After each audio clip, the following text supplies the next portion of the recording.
Today, President Lincoln addressed an estimated 15,000 people to dedicate the Soldiers' National Cemetery in Gettysburg. This was an honor to the people who all died in the Gettysburg battle just 4.5 months ago. It was worth the wait for those that stuck it out during Senator Edward Everett's 2-hour-long winded speech. The President delivered a powerful speech following Senator Everett's dissertation. It lasted only a couple of minutes in comparison, and many have said that it will be long remembered, far longer than the few minutes that the address was delivered.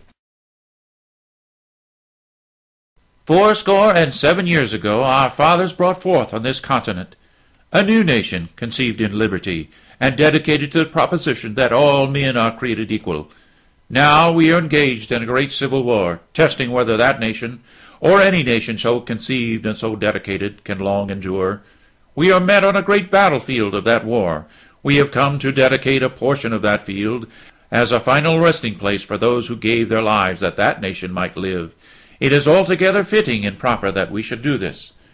But in a larger sense we cannot dedicate, we cannot consecrate, we cannot hallow this ground. The brave men, living and dead, who struggled here, have consecrated it far above our poor power to add or detract. The world will little note nor long remember what we say here, but it can never forget what they did here.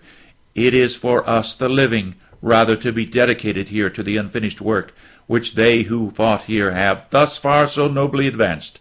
It is rather for us to be here dedicated to the great task remaining before us, that from these honored dead we take increased devotion to that cause for which they gave the last full measure of devotion, that we here highly resolve that these dead shall not have died in vain, that this nation, under God, shall have a new birth of freedom, and that government of the people, by the people, for the people shall not perish from the earth.